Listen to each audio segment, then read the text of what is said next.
오늘 우리에게 주시는 하나님 말씀은 신약성경 사도행전 1장 1절에서 5절까지 말씀입니다. 사도행전 1장 1절에서 5절까지 말씀을 제가 봉독하겠습니다. 데오빌로여, 내가 먼저 쓴 글에는 무릇 예수께서 행하시며 가르치시기를 시작하신부터 그가 택하신 사도들에게 성령으로 명하시고 승천하신 날까지의 일을 기록하였노라. 그가 고난받으신 후에 또한 그들에게 확실한 많은 증거로 친히 살아계심을 나타내사 40일 동안 그들에게 보이시며 하나님 나라의 일을 말씀하시니라. 사도와 함께 모이사 그들에게 분부하여 이르시되 예루살렘을 떠나지 말고 내게서 들은 바 아버지께서 약속하신 것을 기다리라. 요한은 물로 세례를 베풀었으나 너희는 몇 날이 못 되어 성령으로 세례를 받으리라 하셨느니라. 아멘. 지난 2021년 말에 다가오는 새해에 이제 어떤 말씀을 전할 것인가 기도하면서 고민하면서 저희 마음에 우리 교회가 성령의 은혜가 풍성한 교회가 되기를 소망하게 됐습니다. 그러면서 성령의 은혜를 경험하는 성령행전이라는 주제로 앞으로 사도행전을 쭉 살펴보려고 합니다. 우리 교회가 성령의 은혜로 다시 일어나는 은총의 교회가 되기를 주님의 이름으로 축원합니다. 시 한 편 소개해 드리는 것으로 말씀을 시작하겠습니다. 안도현이라는 시인의 너에게 묻는다라는 시인데요. 아주 짧은 시예요. 이런 내용입니다. 연탄재 함부로 발로 차지 마라. 너는 누구에게 한 번이라도 뜨거운 사람이었느냐? 이게 다예요. 참 짧습니다. 연탄이라는 것을 사용해 보신 분은 이 19절이 어떤 의미인지 마음에 많이 와닿을 거라 생각합니다. 요즘처럼 이렇게 난방 시스템이 잘 갖춰져 있으면 연탄 보기 쉽지 않습니다. 더군다나 우리가 살고 있는 미국에서는 저는 아직까지는 한 번도 연탄을 본 적이 없는 것 같아요.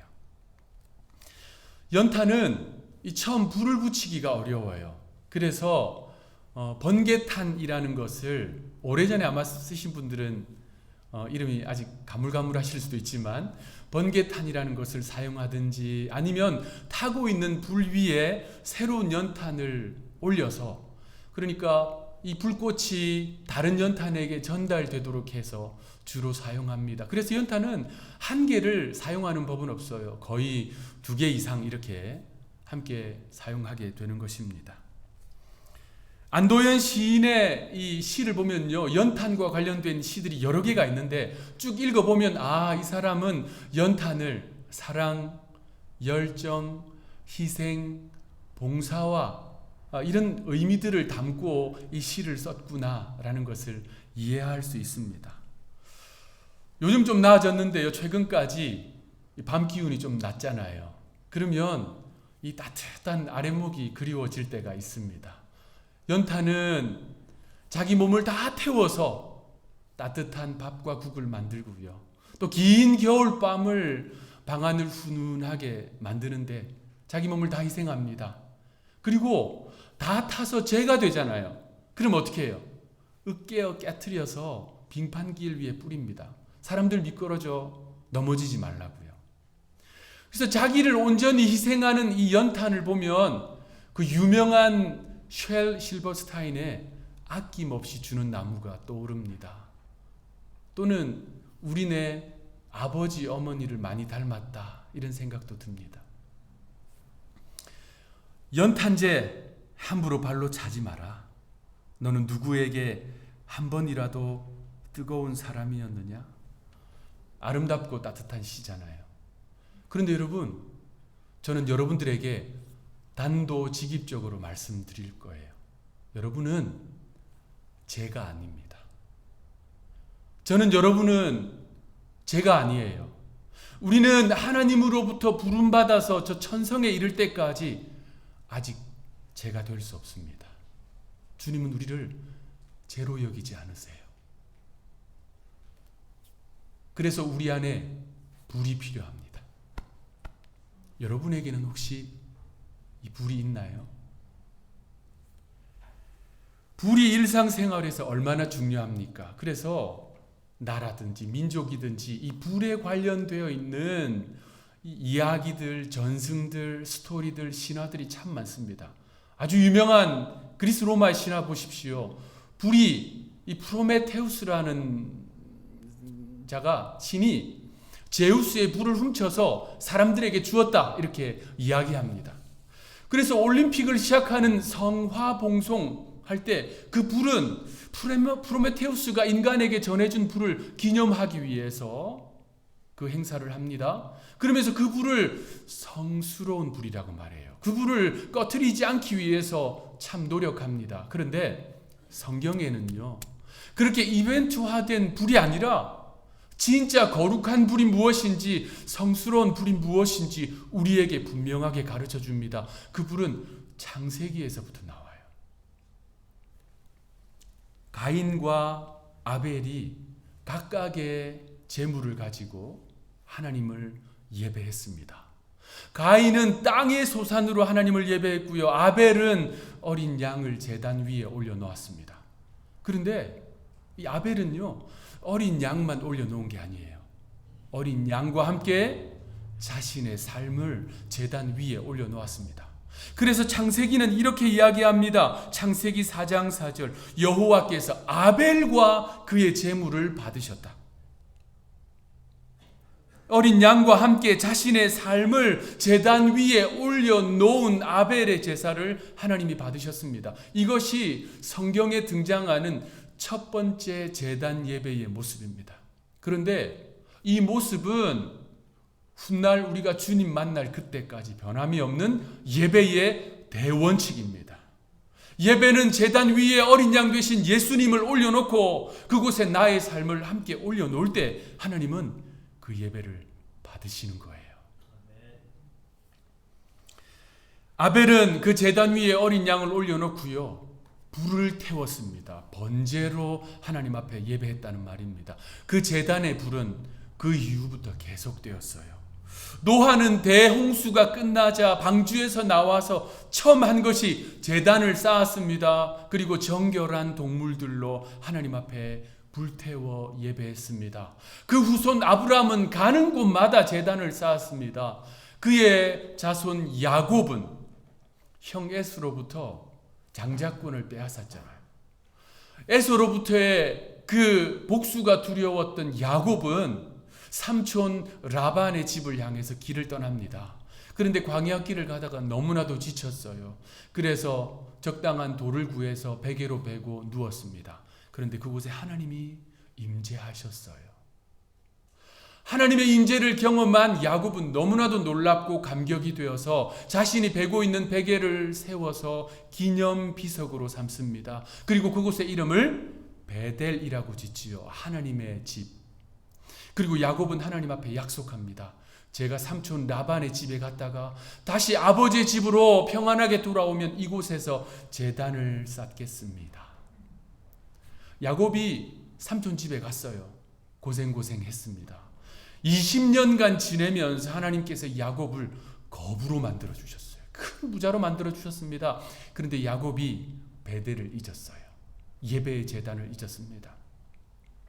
아버지 집을 향해서 돌아오는데 베델로 오지 않고 다른 길로 가요. 그런데 하나님께서 야곱에게 찾아오십니다. 창세기 35장 1절 우리 함께 읽어볼까요? 시작. 하나님이 야곱에게 이르시되 일어나 베델로 올라가서, 화면에 없나요? 예, 그럼 제가 읽어드리겠습니다. 하나님이 야곱에게 이르시되 일어나 베델로 올라가서 거기 거주하며 네가 네 형 에서의 낯을 피하여 도망하던 때에 네게 나타났던 하나님께 거기서 제단을 쌓으라 하신지라. 하나님께서 그 20년 동안 야곱의 약속을 잊지 않으셨어요. 그때를 기다리셨습니다.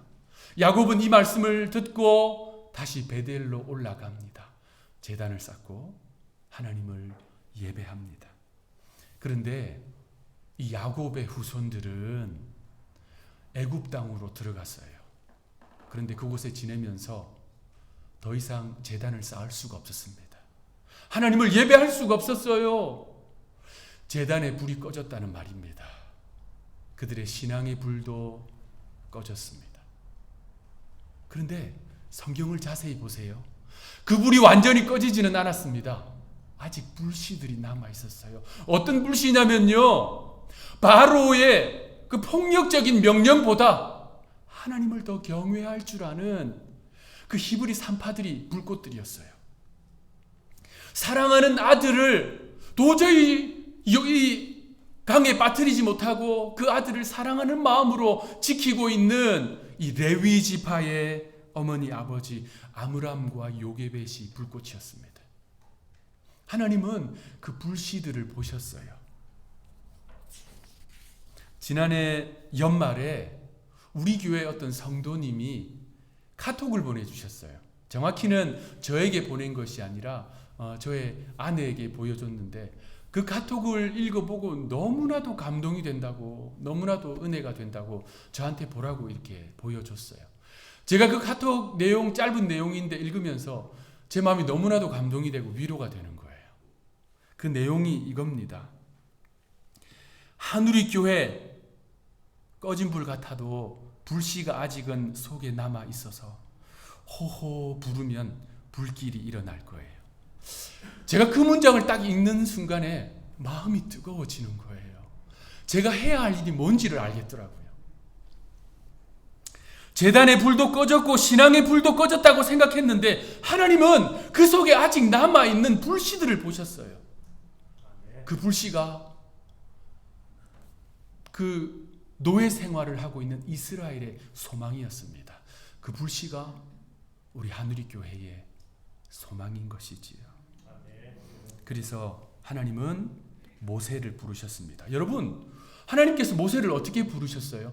불로 부르셨습니다. 여러분 기억하시지요? 메말라서 이 앙상한 가시떨기 나무에 신비로운 불이 임했습니다. 이것은 몸도 마음도 메말라 버린 모세를 상징합니다. 모세에게 그 불이 임한 거예요. 그 신비로운 불은 메마르고 앙상한 그 가시떨기 나무를 태워서 재로 만들지는 않았습니다. 마찬가지로 모세에게 임한 그 불은 그에게 용기와 소망을 주었고 다시 자기를 잡으려고 하는 애굽 땅으로 백성들을 구원하기 위해 들어가게 만들었습니다. 하나님께서는요, 드디어 그 모세가 이끄는 그 광야 행로 중에 제단의 불을 회복시켜 주세요. 모세를 필두로 해서 레위 지파가 그곳에서 성막을 건축합니다. 제단을 제대로 만들어요. 그리고 그 첫 번째 예배를 제사장으로 부름받은 아론이 예배를 집전하는데 그 제단 위에 하늘로부터 불이 임해요. 제단 위에 있는 모든 제물을 태웁니다.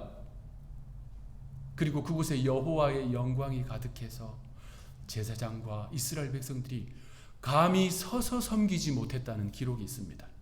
그리고 하나님이 명령하세요. 이 불을 꺼트리지 말라. 이 불을 꺼트리지 말라. 그 같은 장에 3번이나 반복해서 말씀하십니다. 레위기 6장 13절. 불은 끊임이 없이 제단 위에 피워 꺼지지 않게 할지니라. 이때부터 이스라엘 백성들은 1년 365일 이 불을 지켰습니다. 밤이나 낮이나 이 불을 지켰어요. 비가 올 때도 이 불을 지켰습니다. 오직 이 불로 하나님을 예배했습니다. 이스라엘이 광야 행군 중에 계속 이동했잖아요. 이 불을 지키기 힘들었잖아요. 그래서 특별히 이 불꽃을, 이 불씨를 지키기 위한 향로를 만들었어요. 그래서 그 향로 안에 불꽃을 담아서 세심히 지키면서 이 불을 가지고 예배를 드렸습니다. 그런데 그 이후로 성경을 쭉 살펴보면요, 이 불을 꺼트리고자 하는 많은 도전들이 있었습니다. 첫 번째 도전은 이 불의 가치를 중요하게 여기지 않는 것으로 불을 꺼트리려고 했습니다.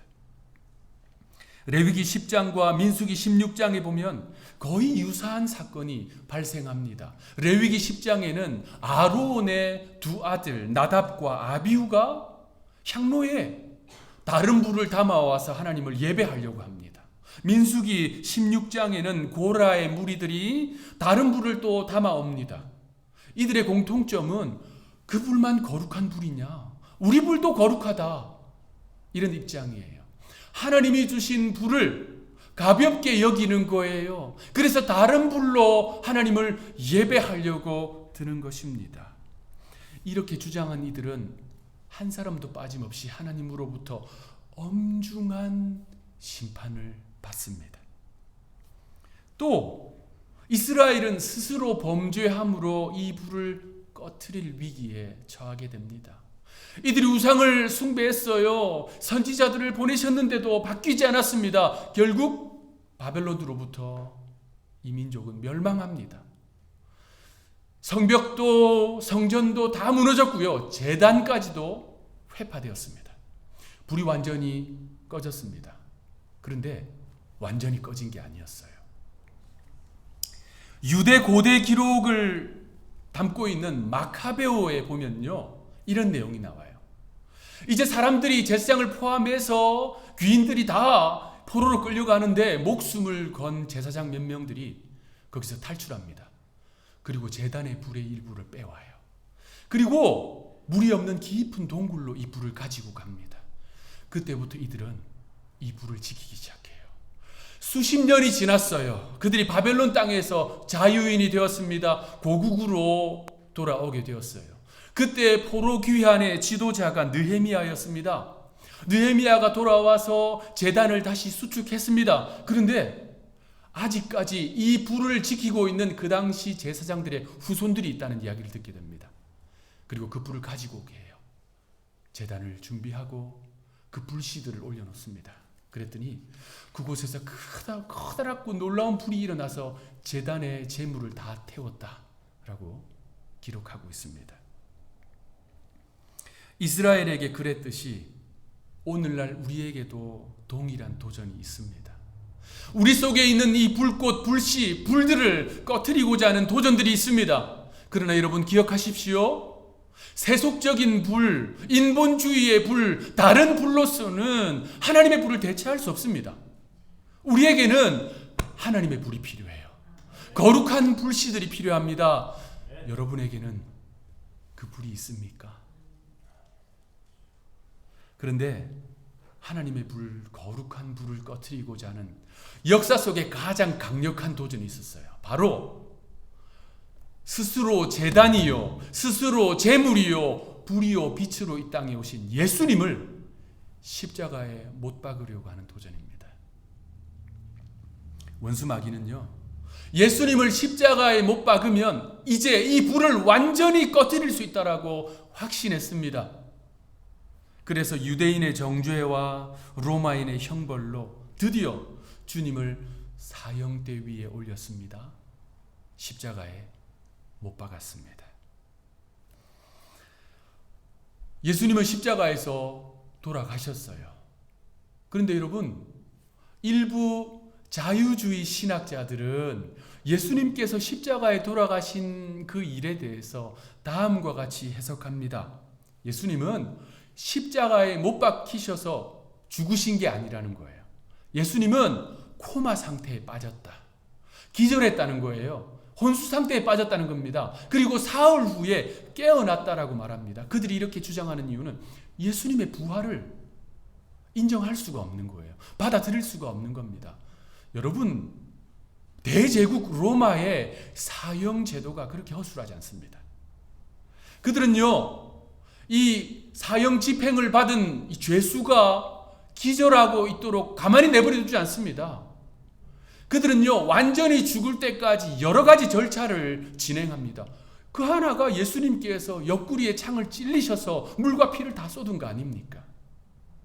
예수님은 완전히 죽으신 거예요. 그래서 원수 마귀는 쾌재를 불렀을 겁니다. 자신들의 승리를 확신하고 자축했을 겁니다. 반대로 공생의 기간 가운데 예수님과 동행했던 제자들은 큰 낙심에 빠졌어요. 두려움에 빠졌습니다. 본인들도 끌려갈 것이라는 큰 두려움에 휩싸여 있어서 집에 들어가서 문을 그르잠그고 있었습니다. 그런데 우리 주님께서 사망의 권세를 이기시고 그 집에 찾아오셨어요. 그리고 평안을 선포해 주셨습니다. 실망하여서 엠마오로 가고 있는 두 제자들에게 우리 예수님 찾아오셨습니다. 그들의 눈을 밝혀 주셔서 부활하신 주님을 볼 수 있게 했습니다. 모든 것을 다 버리고 고향으로 돌아가서 물고기를 잡고 있는 베드로에게 주님 찾아오셨습니다. 그에게 세컨 찬스를 허락해 주셨습니다. 주님은요, 오늘 본문에 보십시오. 부활하신 이후에 40일 동안 제자들을 찾아가시고 사람들을 만나시면서 하나님 나라에 대해서 말씀해 주셨습니다. 그리고 너무나도 중요한 약속을 해 주셨어요. 오늘 본문 1장 5절 말씀, 1장 5절 말씀 우리 함께 읽어보겠습니다. 시작. 요한은 물로 세례를 베풀었으나 너희는 몇 날이 못 되어 성령으로 세례를 받으리라 하셨느니라. 아멘. 성령을 부어주시겠다는 약속입니다. 세례 요한의 세례는 광야에서 이루어진 죄사함의 세례였습니다. 그런데 하나님은 성령의 세례를 주시겠다 약속해 주셨습니다. 세례 요한의 세례는 요단강에 잠기는 세례였습니다. 성령의 세례는 성령의 충만함과 임재를 경험하는 세례입니다. 마귀는 예수님을 십자가에 못 박으면 거룩한 불을 꺼뜨릴 것이라 생각했는데 이것은 도리어 진정으로 거룩한 불이신 성령의 시대를 여는 일이 발생하고 말았던 것이지요. 우리는 지금 성령의 시대를 살고 있습니다. 거룩한 불, 신령한 불, 하나님의 불이 이미 이 땅에 임하신 것이지요. 이것은 공생의 기간 동안에 우리 주님이 이미 약속하신 말씀입니다. 누가복음 12장 29절 내가 불을 땅에 던지러 왔노니 이 불이 이미 붙었으면 내가 무엇을 하리요. 주님은 그 불을 주시기 위해 이 땅에 오셨다는 거예요. 3년간 공생애를 행하신 이유는 불을 받을 준비를 시키신 것입니다. 그리고 드디어 성령께서 이 땅에 임하신 것입니다. 각인의 심령에 그 불을 붙여 주셨습니다. 아벨의 제단에, 아론의 제단에, 갈멜산에서 있었던 엘리야의 제단에, 느헤미야의 제단에 임한 그 신령한 불은 그림자입니다. 장차 임할, 그리고 이미 임하신 성령의 그림자였다는 말입니다. 제단에 올려놓은 어린 양에게 불이 임하듯 하나님 앞에 나와서 나의 몸과 마음을, 나의 전생애를 올려드리는 성도들에게 반드시 불이 임합니다. 이 성령의 불은 가시떨기 나무 같은 메마른 제자들의 삶을 살아나게 하는 생명의 불입니다. 이 불은 세속 사회를 살아가고 있는 오늘날 그리스도인들이 우리가 살아야 할 이유가 무엇인지, 우리가 한 걸음 한 걸음 매일의 삶에서 발을 내디뎌야 할 이유가 무엇인지를 알게 하는 사명의 불입니다.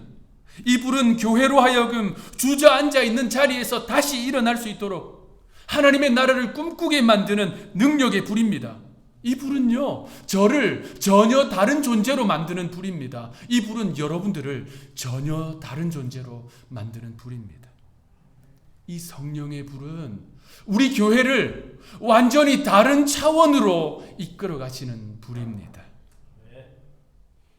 여러분은 이 불을 사모하십니까? 그러므로 사랑하는 우리 하늘교회 성도 여러분, 여러분 자신을 다 타고 남은 죄라고 생각하지 마십시오. 여러분은 아직 죄가 아닙니다. 저도 죄가 아닙니다. 하나님은 우리 속에 있는 복음의 불씨를 보세요. 그리고 그 불씨에 성령의 기름 부음을 더하여서 다시 한 번 더 주님을 위해, 하나님 나라를 위해서 타오르기를 기대하고 계십니다. 그러므로 기도의 불을 지피십시오. 찬양의 불을 더 높이십시오. 예배의 불꽃이 타오르게 하십시오. 하나님을 섬기며 교회를 위해서 헌신하는 이 헌신의 불을 꺼뜨리지 마시기 바랍니다. 오늘 하루 또 이번 한 주간 여러분 안에 있는 그 거룩한 불꽃들을 성령의 기름 부으심으로 새롭게 태워내는 저와 여러분들 되시기를 구주 예수님의 이름으로 축원합니다. 기도하겠습니다. 하나님, 저희 속에 있는 불씨들을 보시옵소서. 다 꺼진 불 같으나 재 같으나 우리가 호호 불면서 하나님의 마음으로 다시 성령을 갈망하면 이 불씨들이 거룩한 불꽃으로 다시 일어날 줄로 믿습니다. 우리 성도들의 심령에 성령의 불을 지펴주시고 부족한 종의 심령에 성령의 불을 지펴주시며 우리 하늘이 교회가 다시 불같이 일어나서 이 시대를 향한 죽어가는 저 영혼들을 향한 우리의 삶의 자리에 하나님의 나라를 확장시키는 거룩한 역사가 일어나게 도와 주옵소서. 주님을 사모하옵고 구주 되신 예수님의 이름으로 기도하옵나이다.